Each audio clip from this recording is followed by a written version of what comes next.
So this is a video about why people like kids. To preface this, I did make a video about grooming on my Twitter account because that's the only one that actually gives views about some of the stuff in this topic. So you all are welcome to look at that if you want to. It's 14 to 15 minutes long. Um, I am going to get stuck into the video now. So my main topic is why people like kids is I see this being brought up on social media, um, and people get close to the truth of the matter. It always comes down to keep it to keep it algorithm friendly, screwing the kid, um, or someone taking pictures of them.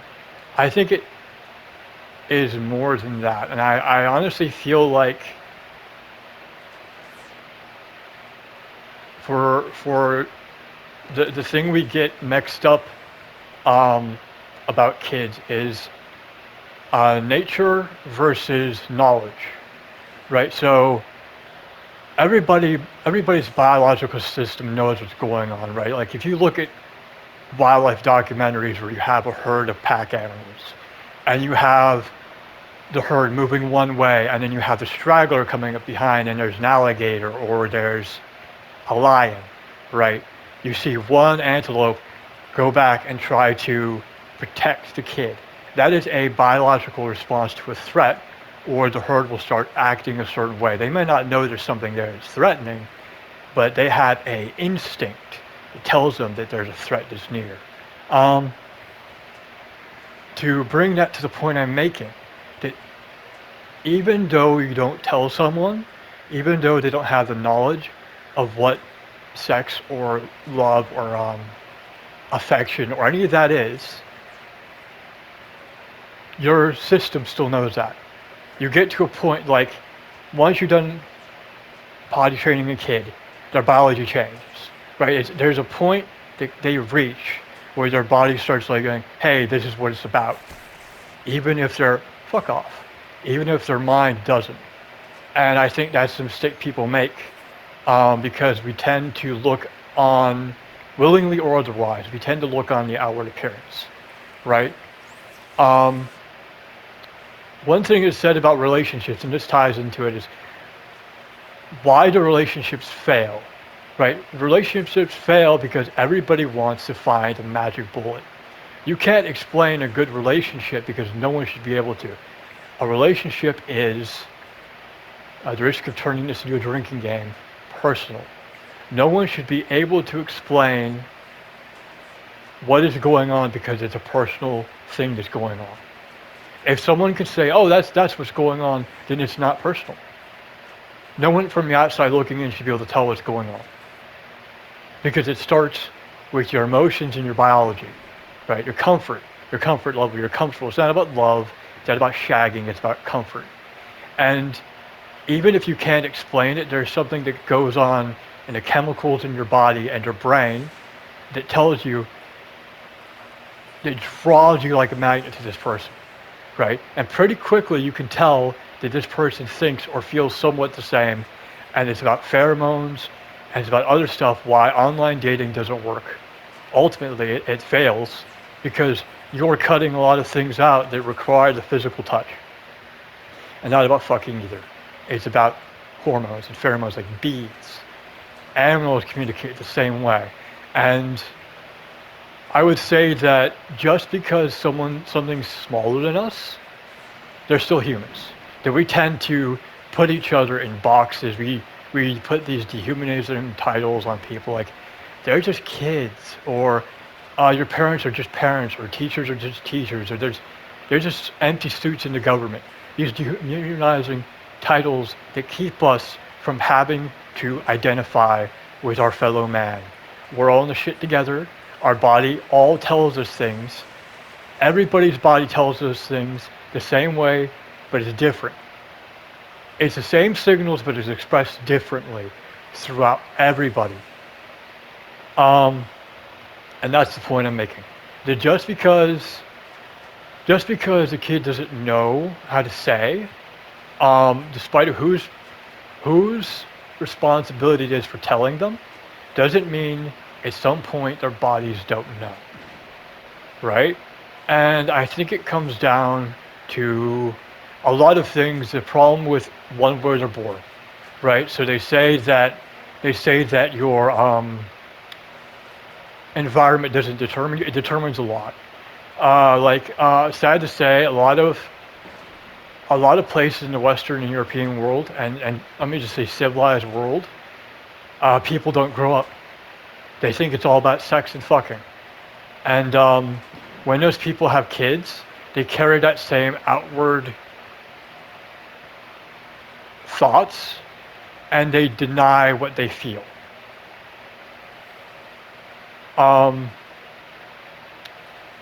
and that ties into a lot of things, but what this is about is kids, kids know, their body knows. A kid can tell if someone's a threat, right? Uh, Adults, I'm just going to say in quotations, adults deny the threat exists. And so a lot of things that we blame people for, we do to ourselves. People know what a scam is. People know that someone's going to screw them over. And we make decisions, conscious decisions, that are against our biology, that are against our threat detection. And we do that so much that everything just goes quiet. And then we have kids. I use the royal we as in everybody. Have kids. And we look at them and we're used to the way we've numbed ourselves and we're like, well, they're just children. We put a dehumanizing box on them. Because we can't think that because they're littler than us, that they could possibly know more. That maybe sending them to school turns them into children. It tells them, don't point out things that are normal. Don't point out things that are natural. You see things that are happening that are bad, don't point it out because the adults will get angry about it. So then those kids that are coming up they are taught to deny their physical signals. And I'm going to get a lot of hate for this. I don't fucking care. That sex is part of it. And not sex that's shagging, fucking, pissing in each other's holes. I mean, sex is in feeling comfortable around someone, which is biological. You're drawn to someone. And there's a lot of outward stimuli that has to do with that, but it starts with not getting in your own way, listening to your signals in your body. And I'm sorry to say that kids feel the same way. That kids look at how the adults treat each other, how badly their older brothers and sisters treat each other online and social media, how kids in high school treat each other. And they see this as a world that's not for them. So they're either forced to run away, hurt themselves, or turn into monsters or bastards and bitches. Because that's not what we are. We're not adults. We're bastards and bitches. We say this is a cutthroat, evil world because this is what we made it. And we talk about free will or God or whatever, but they have no choice. There's a parable. Yeah, I'm just going to bring this up. I bring this up every time. There's a parable. Look it up, educate yourselves. About the naked king who got swindled into buying cloth that doesn't exist. And rather than swallowing his pride, it starts with an adult, rather than swallowing his pride, he decided not to wear anything because he didn't want to say he got swindled. So he paraded in front of women, men, and children naked. And the kids pointed out, why is the king naked? And the adults said, shh, don't say that, it's not polite. People say the road to hell is paved with good intentions. I put it this way. The road to hell is paved with your children's bones. And the intention is for it to be that way. You want to know why people hate America, why we're failing? That's why. Instead of putting the label minor attracted person, how about the fact that the men and women in America and Europe have dropped the bar so low that a child can pick it up? Just by showing a man or woman the least amount of interest. By seeing a lonely man or woman on a bench by themselves, miserable as hell because of what the other adults did to them. People have been so marginalized and so demonized. Another topic people need to look up. That a kid can make them feel good. And the kids are so put down and they feel so neglected that they feel like a burden to their parents. Their teachers can't communicate with them. And neither people in this instance feel wanted, and they find friendship. Did I say friendship? Because that's where relationships should start. And then they get close. And then they start getting close to each other. That's what it's about. Cuddling with a human being. Now, I'm sorry that places that have things like the red light district, where everything's legal, that they're the adults. That maybe you should, if you want free will, you want people to act like adults, give them every single fucking option. And what this comes down to is not that the kid is happy. Not that the marginalized people are happy, but you're also fucking miserable. You can't stand any light in this world.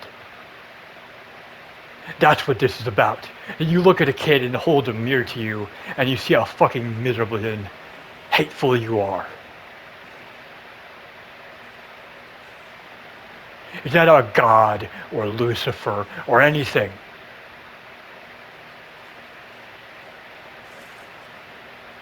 And you tell your kids to ask questions, and they ask questions and you tell them to shut up.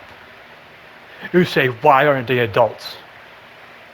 Why don't they grow up? Why don't you get a job? Because you take their jobs away from them. You take any meaningful relationship away from them. You should be fucking happy. Anybody who's willing to do your job as a parent because you damn well didn't want to do it. And your kids, just because you hide knowledge from them, doesn't mean their bodies don't understand.